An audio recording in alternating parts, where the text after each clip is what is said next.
நல்லதா இருக்கட்டும், இல்ல கெட்டதா இருக்கட்டும். உங்க குடும்ப விழாக்களுக்கு நீங்களாவே முன்ன நின்னு எல்லா வேலையும் பார்த்துருங்க. தயவு செஞ்சு உங்க கூட இருக்கவங்க, இல்ல சொந்தக்காரங்கள்ட்ட அந்த பொறுப்ப ஒப்படைச்சிடாதீங்க. அதாவது நீங்க எப்படின்னா, சரி அவங்கள நம்ம மதிக்கணும், அவங்கள நம்ம இந்த விழாவோட இணைச்சுக்கணும் அப்படின்னு சொல்லிட்டு, அவங்கள்ட்ட சில வேலைகள்லாம் நீங்க சொல்லுவீங்க. அப்படி இல்லாட்டி, அவங்களாவே வாலண்டரியா எல்லா வேலையும் இழுத்து போட்டுட்டு செய்வாங்க.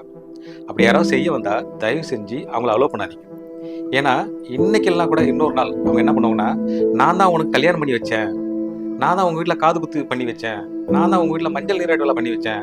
நான் தான் உங்க வீட்ல சாவு எடுத்தேன்." அப்படின்ற மாரி சொல்லி, ஏதோ இவங்களா வந்து கடப்பாரை எடுத்துட்டு போயிட்டு குழி தோண்டி பந்தல் போட்ட மாரியும், அப்படியே இவங்களா வந்து மம்முட்டி எடுத்துட்டு போயிட்டு குழி தோண்டி பொணம் வச்ச மாரியும் பேசுவாங்க.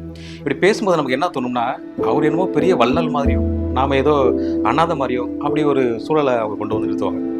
அதுக்கு தாங்க எப்படிப்பட்ட ஒரு சூழல் வந்தாலுங்க, உங்க குடும்ப விழாக்களுக்கு நல்லதா இருக்கட்டும், கெட்டதா இருக்கட்டும், நீங்களாவே முன்ன நின்னு எல்லா வேலையும் பார்த்துருங்க.